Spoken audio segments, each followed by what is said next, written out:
Ya, shalom Bapak Ibu semuanya yang terkasih di dalam nama Tuhan Yesus Kristus. Shalom. Shalom, shalom dan selamat pagi Bapak Ibu sekalian. Puji nama Tuhan, kita semua sudah berkumpul pada pagi hari ini, baik yang sudah di Zoom maupun yang sudah tergabung. Mari sama Bapak Ibu sekalian kita satu di dalam doa. Kita menyiapkan hati kita, pikiran kita, segala sesuatunya hanya untuk duduk diam di bawah kaki Kristus, di bawah kaki salibnya. Dan kita boleh percaya bahwa di dalam hadirat Tuhan akan ada penyertaan, pemulihan, berkat, damai sejahtera dan juga kesehatan. Bahkan yang tertutup Tuhan akan bukakan selama kita terus selalu setia berharap kepada Tuhan dan berdoa hanya kepada Tuhan, ya. Kita mau sama-sama sepakat, mari kita satu di dalam doa.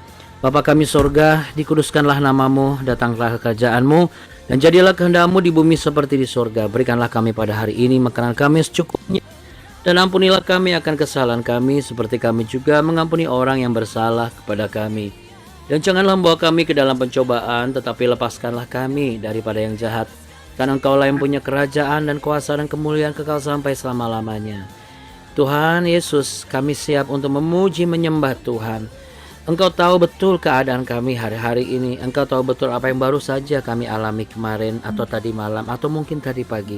Ada kabar yang kami dengar yang mungkin tidak enak. Ada sesuatu yang membuat hati kami terasa lelah dan berat. Tetapi kami percaya kalau kami bawa ke dalam hadirat Tuhan, maka mujizat terjadi, pemulihan terjadi. Untuk itu Tuhan, kami mau sepakat memperkatakan dalam nama Tuhan Yesus, bertekuk lutut segala kuasa yang ada di atas bumi, di bumi dan di bawah bumi, oleh karena nama Tuhan Yesus Kristus. Bertekuk lutut segala roh-roh yang akan atau yang melemparkan panah-panah apinya dan membuat kami malas, membuat kami tidak bergairah, membuat kami tidak menentu perasaannya. Kami perkatakan itu semua dipatahkan dalam nama Tuhan Yesus. Kami percaya Tuhan mendengar seruan doa kami. Kami percaya Tuhan melindungi kami dan menjauhkan kami dari segala hal yang berpotensi untuk menjadikan kami sebagai pribadi yang tidak berkenan. Kami datang karena kami mau terus bertumbuh sampai kami segambar dan serupa dengan Kristus selagi masih ada waktu dan kesempatan. Haleluya. Tuhan, kami juga berdoa bagi orang-orang, bagi rekan-rekan sedang seiman dan juga saudara-saudari kami yang mungkin masih dalam keadaan yang kurang baik. Tuhan, berikan pertolongan. Yang sakit Tuhan sembuhkan, yang lemah Tuhan kuatkan, dan Tuhan panggil mereka seperti Tuhan panggil kami datang setiap pagi di media pagi ini ya Tuhan. Dan juga kami berdoa untuk kota tempat kami bekerja. Kami berdoa untuk kantor tempat kami diberkati oleh cara Tuhan. Kami berdoa untuk setiap pemimpin perusahaan, anak-anak buah yang kami pimpin. Kami berdoa untuk ladang pelayanan yang sudah percayakan. Kami berdoa untuk Indonesia dari Sabang sampai Merauke. Kami berdoa untuk hari lepas hari dan waktu demi waktu. Kami perkatakan damai sejahtera Tuhan ada di dalam kehidupan kami. Haleluya. Haleluya. Amin. Puji nama Tuhan. Ya, kita beri tepuk tangan dulu, kita kasih jempol dulu. Karena kita punya Allah yang katakan baik ya. Allah yang baik, sangat baik, teramat baik, selalu baik, selamanya baik. Namanya siapa? Yesus Kristus. Kasih tos dulu. Taruh dari jangan lupa. Saya tidak boleh lupa juga ya. Haleluya. Puji Tuhan. Baik Bapak Ibu, seperti biasa, demi kualitas suara supaya tetap baik dan tidak ada feedback dan juga tidak ada crossing, saya mohon izin ya, seperti biasa Abu Ni Kartika akan memute setiap yang ada di Bapak Ibu selama kita pujian penyembahan, karena sifat di Zoom tidak bisa ada terlalu banyak suara kalau saya selalu menggunakan original sound music. Tapi setelah itu nanti Bapak Ibu boleh membuka mikrofon kembali. Tapi kamera nggak perlu ditutup. Kalau emang bisa buka jauh lebih baik ya, supaya semakin banyak saudara di luar sana yang bisa melihat pribadi-pribadi yang sayang sama Tuhan dan mengasihi Tuhan dan siap dipakai Tuhan secara luar biasa. Oke, kira-kira apa nih pujiannya Abuna? Terus kapan nih ditayangkannya? Oh, nanti dulu sabar ya. Karena ini semuanya tentang Tuhan, bukan tentang kita ya Bapak Ibu. Sekalipun kita BW ini dimulai dari 2019, tapi ini bukan tentang siapanya, tetapi kepada siapa. Kita mau persembahkan kepada Tuhan, dan kepada Tuhanlah kita mau datang sujud. Seperti pujian berikut ini.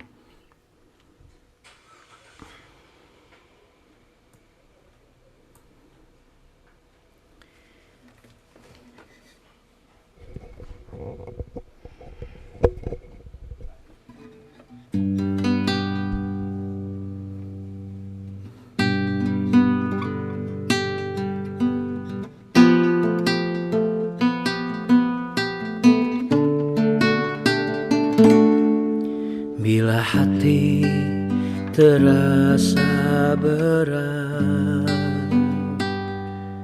tak seorang pun mengerti bebanku.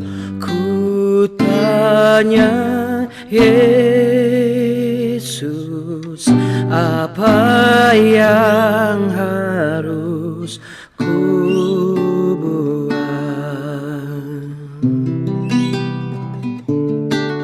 Dia berfirman, mari datanglah. Dia selalu pedulikan aku. Ku datang Yesus, Dia pikul segala bebanku. Sujud di altarnya, ku bawa hidupku, ku terima anugerahnya. Dia ampuniku dan bebaskanku. Dia ubah hidupku, barui hatiku. Sesuatu terjadi saat datang di altarnya.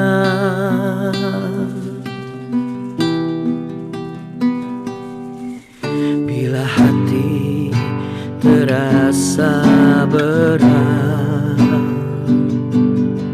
tak seorang pun mengerti bebanku.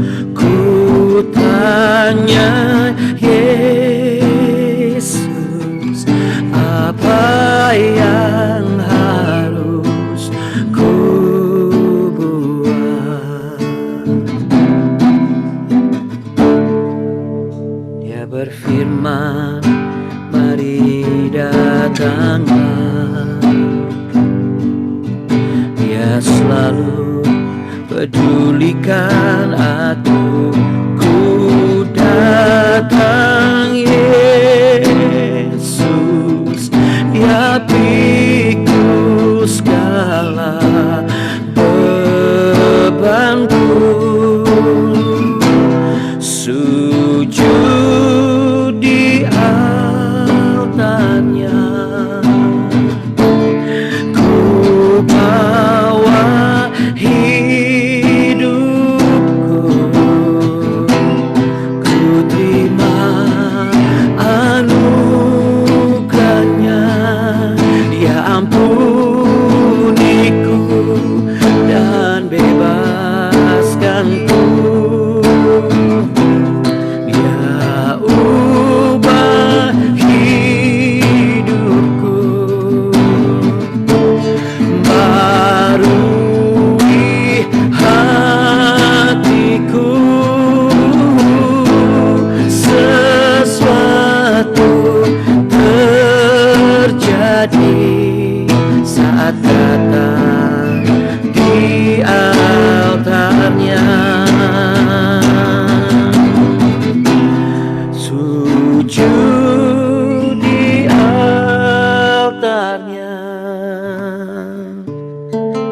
ku bawa hidupku, ku terima anugerahnya. Dia ampuniku dan bebaskanku. Dia ubah hidupku, barui hatiku. Sesuatu terjadi saat datang di altarnya.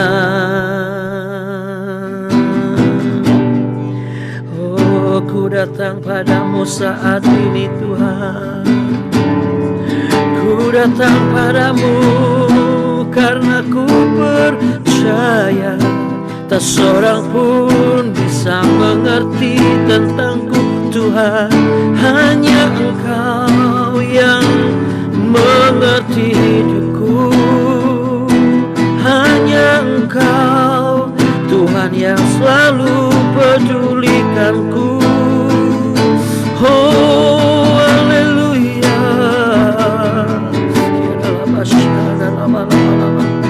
Haleluya. Oh terima kasih Tuhan Yesus. Kami datang menyembah-Mu Tuhan dan sujud di altar-Mu yang kudus. Oh, sujud di altarnya. Ku bawa hidupku, ku terima anugerahnya. Dia ampuniku dan bebaskanku. Dia ubah hidupku, barui hatiku. Sesuatu terjadi saat datang di altarnya. Boleh sambil angkat tangan yang satu dan taruh tangan di dada seperti ini. Sujud di altarnya. Ini aku Tuhan. Ku bawa hidupku, ku terima anugerahnya. Dia ampuniku dan bebaskanku. Dia ubah hidupku, barui hatiku. Sesuatu terjadi saat datang di altarnya. Pegang bagian yang ingin kau rindukan, terjadi mujizat. Apakah bagian yang sakit ataupun bagian kandunganmu dan rahimmu? Taruh tangan yang satu di bagian yang sakit dan bagian rahimmu. Lalu satu tangan angkat ke atas. Kita mau perkatakan dengan percaya bahwa di balik pujian ini akan ada mujizat. Oh, yang tertutup Tuhan akan buka. Yang sakit Tuhan akan sembuhkan. Yang lemah Tuhan akan kuatkan. Yang tandus akan Tuhan suburkan. Tidak ada kekeringan. Sebab ketika Tuhan meletakkan anugerahnya, maka mujizat terjadi. Mari saudara Bapak Ibu sekalian dengan percaya katakan, sujud di altarnya. Ku bawa hidupku, ku terima anugerahnya. Dia ampuniku dan bebaskanku. Amin. Dia ubah hidupku, barui hatiku. Dalam nama Tuhan Yesus, sesuatu terjadi saat datang di altarnya. Dengan imanku katakan, mujizat terjadi. pemulihan terjadi, kesembuhan terjadi, kesembuhan terjadi, kesuburan terjadi, kesuburan terjadi, pembuahan terjadi, pembuahan terjadi saat datang. Mari yang sama-sama sepakat kita angkat tangan kita tinggi-tinggi. Sekali lagi kita mau katakan, pemulihan terjadi, kesembuhan terjadi, mujizat terjadi saat datang di altarnya.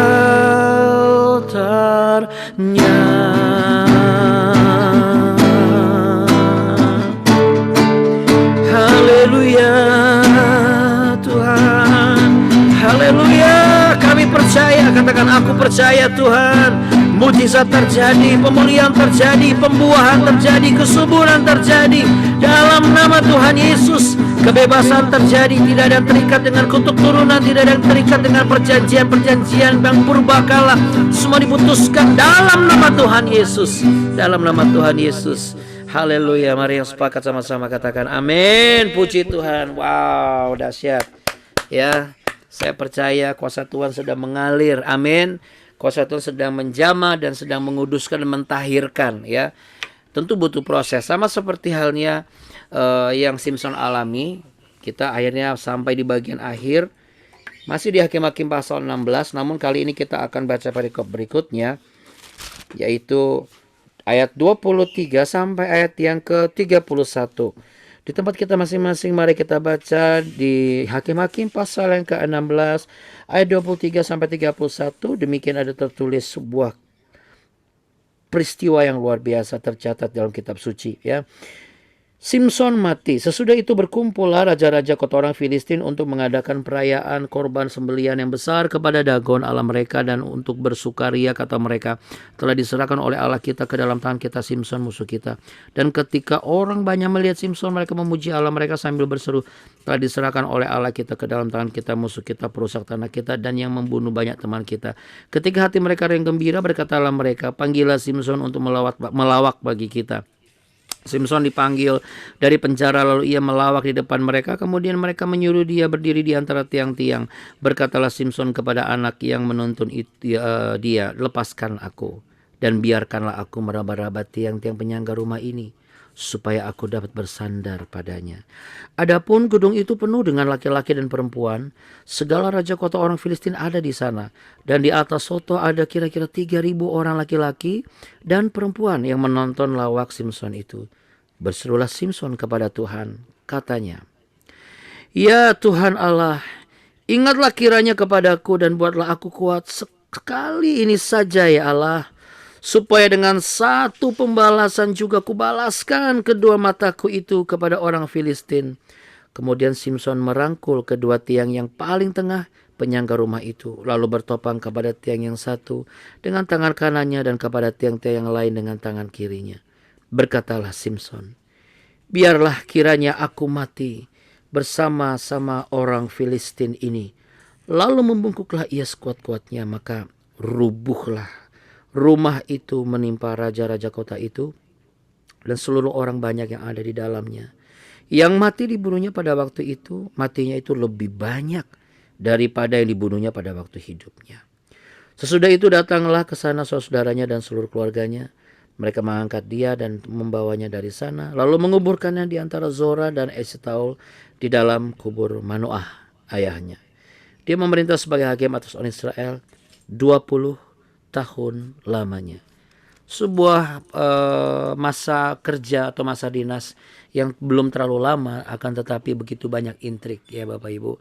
Begitu banyak jatuh bangun. Kita bisa lihat bagaimana ketika Simpson mulai besar, dilahirkan besar, lalu masa pubernya Simpson ya, bagaimana belum apa-apa udah langsung minta nikah sama perempuan di Timna dan lain sebagainya ya. Dan memang ada perkara Tuhan di sana, kedaulatan Tuhan ada di sana. Akan tetapi juga sebenarnya Simpson sebagai nazir Allah secara nurani seharusnya dia juga menyadari, ya, katakan menyadari. Ada banyak orang yang tidak menyadari. Menyadari apa? Menyadari bahwa sesuatu yang kelihatan kecil dan ringan itu terkadang tidak selama-lamanya mengancam, padahal sebenarnya itu bisa sangat mengancam. Seperti Simpson ini. Simpson kuat tetapi seakan-akan tidak berdaya. Mungkin kita hari-hari ini seperti itu. Mungkin kita juga pernah mengalami hal seperti itu. Kuat seakan-akan tidak berdaya. Apa maksudnya Abuna? Ya, kuat dalam finansial tetapi tidak berdaya untuk bisa mewujudkan apa yang diinginkan. Jangan lupa ada kedaulatan Tuhan di sana. Jadi sekarang hari kita mengerti, apakah Tuhan pasti akan membuat saya hamil? Kalau kedaulatan Tuhan berkata lain, tetapi Tuhan membuat finansialmu itu kuat, kenapa tidak? Jadi jangan menjadi seorang yang kuat namun tidak berdaya. Hanya karena hal yang sebenarnya Tuhan bisa lakukan lebih daripada itu. Ada keponakannya banyak, atau mungkin ada begitu ketemu sama orang anak-anak lain tuh selalu dekat. Tapi saya pengennya kan punya anak sendiri. Tapi itu cara Tuhan menghibur kan. Karena kalau bukan Anda nggak mungkin ada yang bisa sanggup untuk menghadapi itu. Tapi saya dan Abuni pun percaya dan yakin bahwa tidak selama-lamanya orang miskin dilupakan dan bukan untuk seterusnya hilang harapan orang sengsara. Amin. Jadi sekalipun saudara miskin keturunan, tapi saudara tidak kecukupan. Mungkin saudara sengsara karena perlakuan dan persoalan di kantor dan juga bagaimana kehidupan saudara dan juga di tengah-tengah keluarga besar saudara. Akan tetapi saudara tidak akan seterusnya akan seperti seakan-akan dilupakan. Tuhan gak pernah melupakan apalagi saudara dan saya. Amin. Tuhan mau seperti pribadinya yang telah inkarnasi jadi manusia. Ia kuat. Oh, ia tidak seakan-akan tidak berdaya, tapi ia kuat. Beda sama Simpson. Simpson itu kuat, namun kenyataannya nggak berdaya. Tapi kalau Yesus Kristus seakan-akan kan nggak berdaya, tapi kuat. Bagaimana ia bisa menyembuhkan, bagaimana ia bisa melayani, bagaimana ia juga bisa memenuhi tugas dan tanggung jawab yang diembannya sampai kepada bagian yang terakhir, finalnya, yaitu mati di kayu salib sebagai korban 9 anak domba, supaya manusia nggak perlu susah cari korban anak domba, karena tidak semua orang mampu untuk itu. Kehidupan kita tidak berkutat hanya kepada bagaimana caranya supaya dosa saya diampuni, tapi bagaimana caranya supaya saya bisa mewaspadai dan berjaga-jaga. Itu yang harus terjadi. Itu yang namanya eskalasi bertambah lebih baik. Karena kalau enggak, kita hidupnya seperti lingkaran yang dimenggiling seperti yang Simpson kemarin. Ketika kita ingat dengan Tuhan, kita dekat dengan Tuhan, tapi begitu kita ada sedikit menjauh karena kesibukan, karena persoalan, menjauh lagi tuh, melingkar kan gitu, menjauh lagi. Nanti begitu ada yang agak ringan, dekat lagi sama Tuhan. Apa bedanya dengan Simpson yang tercungkil dua matanya, terantai dua tangannya, dan dia bolak-balik seperti itu. Tapi puji Tuhan, dikatakan sebelum kita baca tadi kan, bahwa di ayat 22, namun tidak lama kemudian, seiring dengan waktu, rambutnya apa? Mulai tumbuh. Jadi Bapak Ibu dan saudara terkasih, yang menjadi pokok persoalan sekarang adalah apa? Kalau memang saudara merindukan keturunan, yang merindukan siapa? Yang merindukan itu kan pihak yang memang merindukan. Kita bukan berarti kita nggak bisa mendoakan anak-anak dan menantu kita. Tapi jikalau anak dan menantu Anda rindu untuk mengalami mujizat, ajak mereka untuk doa sama-sama. Nggak bisa titip doa. Emang anak bisa dititipin? Anak bukan titipan loh. Anak itu adalah anugerah. Semakin yang bersangkutan jarang mau berdoa, semakin dia tidak mau melekat dengan Tuhan. Bagaimana mungkin bisa diberikan? Karena orangnya nggak ada, Bapak Ibu. Itu seperti paket yang dikasih. kepada orang yang memang sesuai dengan namanya.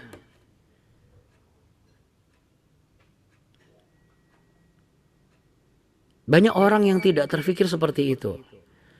Mana ada sih orang bapak yang melamar kerja, bapak yang berusaha, lalu anak bapak yang kerja? Atau Anda yang bekerja, tapi anak Anda yang dapat gaji? Anda yang bekerja, anak Anda yang dapat naik jabatan? Anda yang bekerja, menantu Anda yang naik karir? Mana bisa begitu? Kita aja nggak bisa terapkan begitu, kenapa kita paksakan gitu sama Tuhan?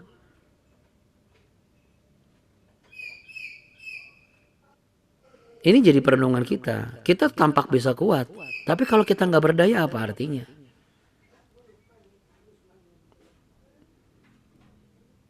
Karena pada hakikatnya kita semua berurusan pribadi lepas pribadi. Lihat bagaimana Simpson akhirnya juga tidak minta kepada anak kecil ini. Tolong bilang ke saudara-saudara saya, suruh mereka kumpul di depan ruang tamu. Nanti habis saya melawak, mereka masuk, sergap mereka ini ya. Kenapa? Karena saya kan buta. Karena saya kan nggak bisa ngapa-ngapain lagi. Ada berapa banyak orang belum apa-apa sudah begitu. Udahlah, udah berapa tahun ini nggak naik jabatan. Udahlah, emang nasibnya udah kayak begini sudah. Udahlah, udah berapa tahun kita minta didoain nggak hamil-hamil. Udahlah, emang Tuhan maunya gini kali. Loh kok kepahitan sama Tuhan maunya gini kali.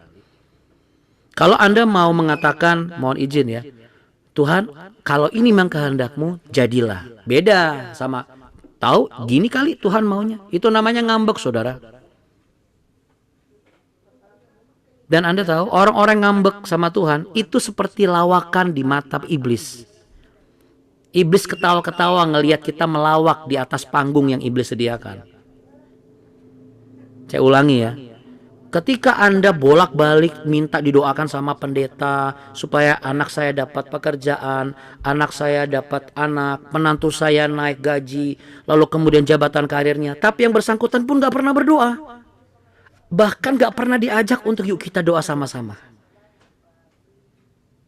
Kenapa? Sungkan Abuna, nanti anaknya marah. Oh kok gak sungkan sama Tuhan? Nah ini kan lucu ya. Yang ketawa siapa? Yang ketawa iblis. Lihat tuh. Gila dia minta-minta sama Tuhan tapi gak ada hormat-hormatnya sama Tuhan. Ada berapa banyak orang Kristen seperti Simpson yang kedua matanya itu ditercungkil dan tangannya terantai, terbelenggu sama rasa kecewa, rasa bersalah, rasa aduh nggak enak nih soalnya kalau misalnya saya ajak nanti dia tersinggung. Loh di dalam media ini misalnya contoh saja. Susah Abuna saya suruh ajak ke BW karena kan bukan, mohon izin ya, bukan yang aliran yang biasa lakukan. Loh, di dalam BW ini tidak ada aliran apapun kecuali aliran Roh Kudus yang akan mengalir. Amin. Aliran kuasa Tuhan yang akan mengalir dan menjamah saudara. Amin. Gak ada doktrin lain selain cuma Alkitab toh. Nggak ada. BW ini ada supaya apa? Bapak, ibu dan semua saudari yang berbeda latar belakang dan bendera kita kumpul sama-sama. Jangan cuma pada saat kampanye saja yang koalisi. Kita pun juga koalisi bisa gitu loh. Supaya kita dalam beradu argumen secara politik rohani dengan iblis yang mengaung-ngaung seperti layaknya ya malaikat terang. Padahal dia berusaha terus memecah belah persatuan orang-orang Kristen. Yang satu menghakimi yang lain, oh ini enggak usah, ini sesat. Begitu dia ngomong sesat, dia sudah sesat duluan Bapak Ibu. Apalagi dia nggak tahu apakah benar sesat atau enggak, kecuali memang benar sesat ya sudah. Kalau benar sesat kan cuma dua alternatifnya. Kita nggak kenal ya kita doakan. Doakan supaya jangan ada yang ngikut-ngikut lagi misalnya, atau doakan orangnya supaya bertobat misalnya, kan itu di luar jangkauan kita. Tapi bagaimanapun juga Bapak Ibu, apa yang ada di setiap pertemuan susah bangun pagi. Oke nanti nggak usah tentang BW atau tentang komselnya Bapak Ibu misalnya. Kan ada banyak. Di mana yang Bapak Ibu merasa dapat klik, ada zaman kasih Tuhan. Bukan cari figur orangnya, nama besarnya, atau sepak terjangnya. Loh, kita mau cari sepak terjang Tuhan yang sudah jelas. Di dalam nama Yesus Kristus tidak ada yang namanya orang yang di dalam Tuhan itu gagal total. Gagal total itu karena apa? memiliki pemahaman tentang Tuhan yang keliru. Banyak orang Kristen yang berpikir begini, Tuhan kan panjang sabar, ya sudahlah, ini mah nggak ada masalah. Kalau yang kayak gini-gini gak usah dianggap serius. Kita ke misalnya pergi ke kuasa-kuasa di luar Tuhan, gak usah dianggap serius. Gak akan ada akibat yang langsung menimpa kita.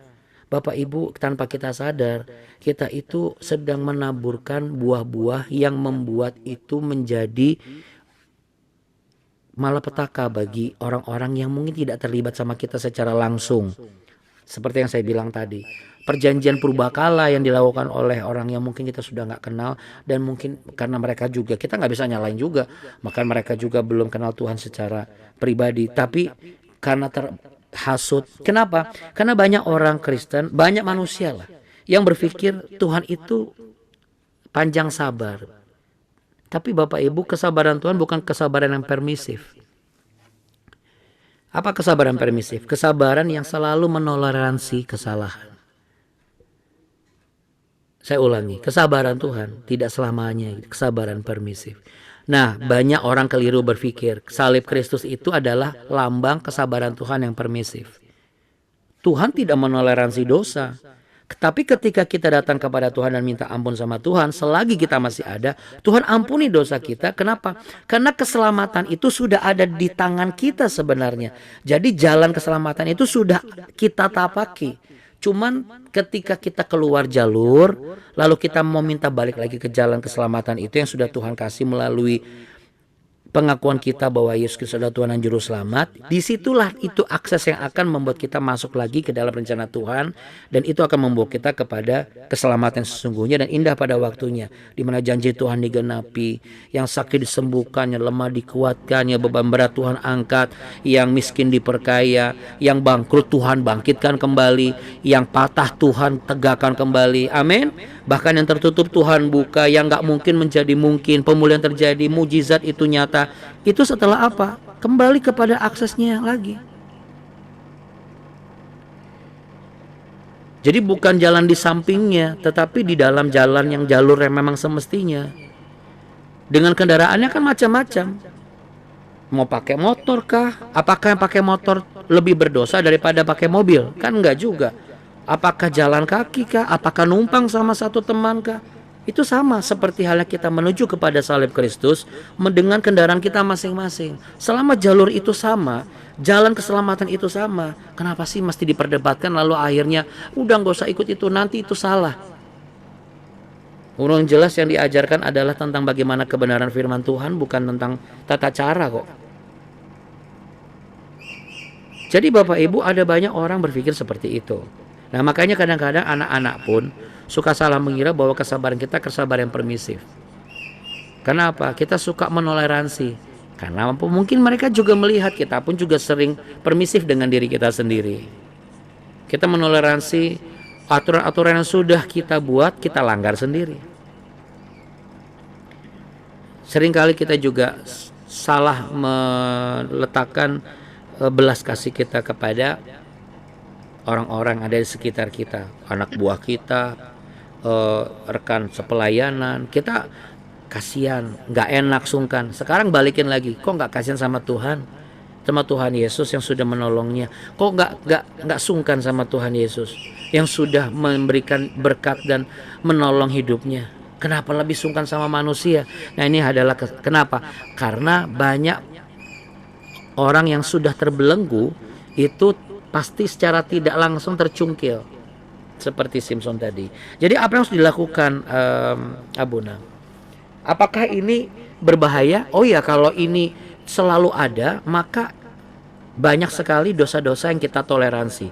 Kalau kita menoleransi dosa, menoleransi kesalahan, kekalahan itu ditoleransi terus, maka tanpa kita sadar kita sedang membawa diri kita kepada kebinasaan. Kenapa?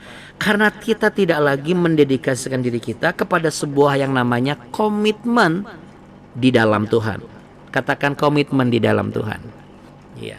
Ada banyak komitmen di dalam Tuhan, tapi ada banyak orang lupa bagaimana ia mengabdikan dan mendedikasikan dirinya untuk komitmen di dalam Tuhan. Nah, Coba ingat-ingat lagi, apa komitmen di dalam Tuhan Bapak Ibu selama ini? Karena ketika kemampuan diri kita tampaknya seakan kuat, kekayaan kita bertambah, kemudian prestasi kita semakin banyak, ditambah, ini kan berjalan nih, wah Tuhan memberkati kita dan segala macam, haleluya, mulut bisa ngomong haleluya, tapi hati belum tentu tunduk di hadapan Tuhan. Ada banyak seperti itu. Ya, kita harus jujur. Siapa itu Abuna? Yang gak usah ditanya siapa. Sekarang kita lihat diri kita sendiri aja. Jangan-jangan kita pun seperti itu. Kita bersembunyi di balik jabatan pelayanan kita.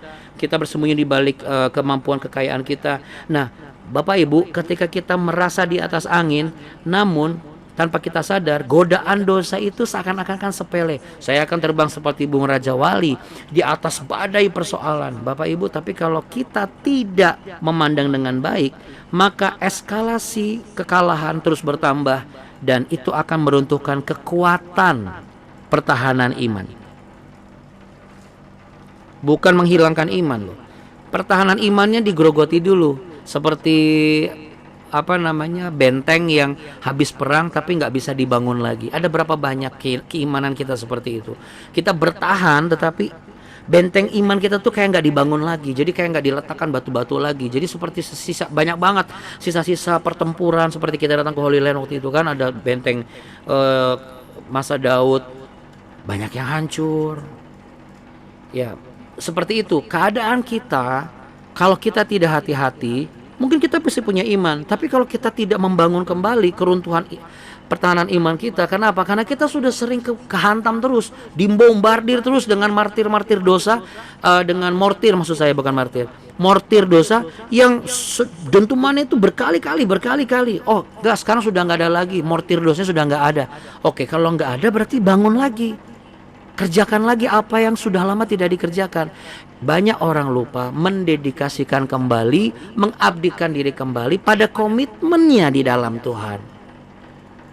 Tetapi Simson memberikan pelajaran yang berharga. Dia tahu betul, dia tidak meminta. Ini menarik, kenapa Simson tidak meminta matanya? Di sini adalah titik di mana Simson kali pertama dalam hidupnya hormat dan tunduk kepada Tuhan. Bisa saja Simson sebagai nazir Allah. Aku nazirmu ya Tuhan, celikanlah mataku ya Allah yang maha perkasa. Apa enggak bisa? Bisa kok. Bisa. Tapi kenapa Simson tidak lakukan itu? Karena sepanjang hidupnya baru kali itu dia menyadari, selama ini dia hanya menundukkan diri kepada keinginan dan egonya sendiri. Dia mungkin pada saat menggiling setiap hari, setiap detik, muter-muter, terbelenggu tangannya, matanya buta, dia cuma dalam kegelapan. Mungkin disitulah Tuhan bekerja. Bagaimana dia juga nggak pernah menghormati orang tuanya. Gimana mau hormati orang tuanya? Loh, orang Tuhan yang nggak kelihatan aja nggak dihormati. Dia nggak pernah sungkan sama orang tuanya. Gimana mau sungkan sama orang tuanya? Lah, sama Tuhan aja nggak pernah sungkan. Nggak pernah sungkan sama suami, nggak pernah sungkan sama istri, nggak sungkan juga sama Tuhan ya. Tapi sama orang lain sungkan. Waduh, banyak yang kayak gitu ya. Tapi ya semoga bukan kita ya. Semoga bukan kita. Paling tidak bukan kita lagi. Bapak Ibu, ternyata itu adalah kompromi. Akhirnya kita masuk jawabannya ya. Kalau kita salah meletakkan rasa hormat dan sungkan, kita kompromi dengan dosa. Simson selama itu tidak pernah yang namanya sungkan sama Tuhan. Makanya dia kompromi terus sama keinginan dagingnya. Dia mudah marah, dia mudah tergoda, name it, semua kejatuhan Simson. Tapi ketika dia dipertemukan dengan anak kecil, kenapa harus anak kecil di peristiwa itu Abuna sebelum Bapak Ibu bekerja? Kenapa anak kecil? Sekali lagi Bapak Ibu ingat peristiwa 5 roti 2 ikan. Kenapa harus anak kecil juga Tuhan kasih 5 roti 2 ikan? Karena Bapak Ibu, kalau orang besar bawa itu 5 roti 2 ikan gak akan dibawa ke Tuhan Yesus. Anda tahu kenapa? Karena orang dewasa akan berpikir sama seperti muridnya Yesus yang berkata apa? Guru mau kasih makan apa 5 roti 2 ikan, 5.000 orang lebih yang kita ikut kita. Itu orang dewasa Bapak Ibu. Orang dewasa yang seperti kita, yang usianya bukan anak-anak. Tapi anak-anak, siapa yang bawa makanan? Dia nggak mikir berapa jumlahnya. Dia cuma percaya, udah bawa ke Tuhan aja deh. Bawa aja ke Tuhan. Ketika Simpson disuruh melawak, kenapa Tuhan pakai simbol anak kecil? Emang gak ada bujang? Karena Tuhan mau mengedukasi dan Simpson mendapatkan pesannya.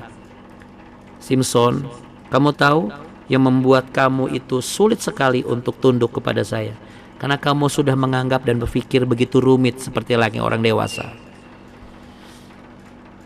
Ketika Simpson kembali menjadikan diri dia sebagai anak kecil, anak kecil taunya apa? Ya sudah, taunya adalah nurut. Kalau saya mau jadi anak baik, saya nurut sama Tuhan. Makanya Simpson nurut. Dia nggak minta butanya dicelikan, tapi dia cuma satu minta,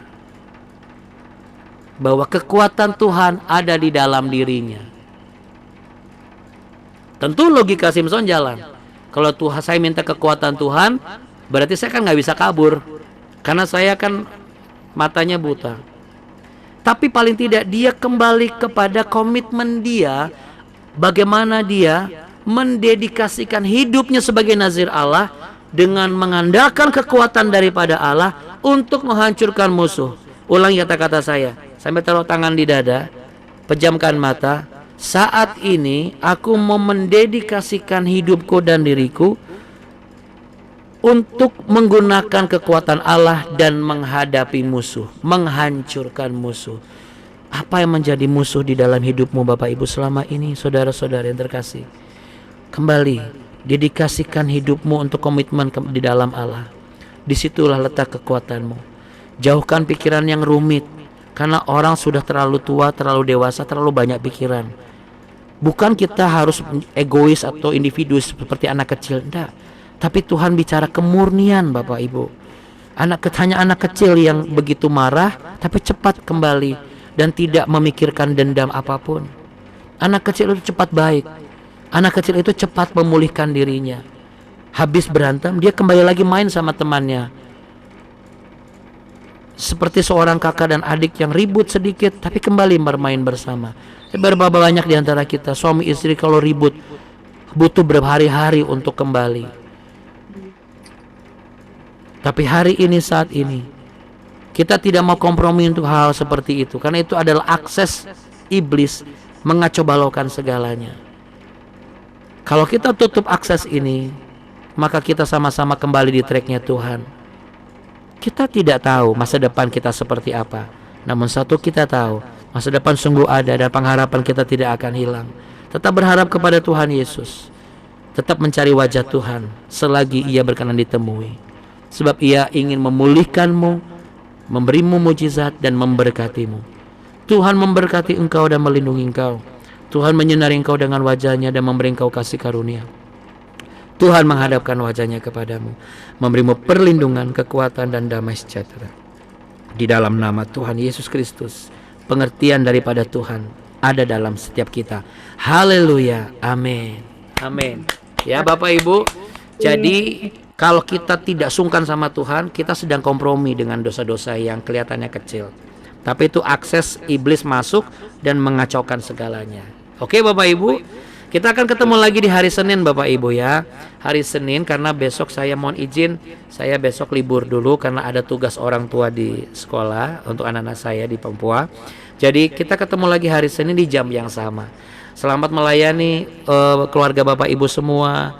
Sampai ketemu di hari Senin. Selamat beribadah dan melayani di tempat Bapak Ibu masing-masing. Tuhan dipermuliakan. Tuhan memberkati Bapak Ibu sekalian. Shalom. Terima kasih Ya, Tuhan berkati semuanya. Tuhan berkati ya. Kita kuat dan berdaya, bukan kuat tak berdaya. Amin. Katakan, aku kuat dan berdaya. Yes. Ya, itulah komitmen kita ya. Tuhan berkati. Shalom Bapak Ibu. God bless. Pak, semuanya Pak Sampurna. Iya.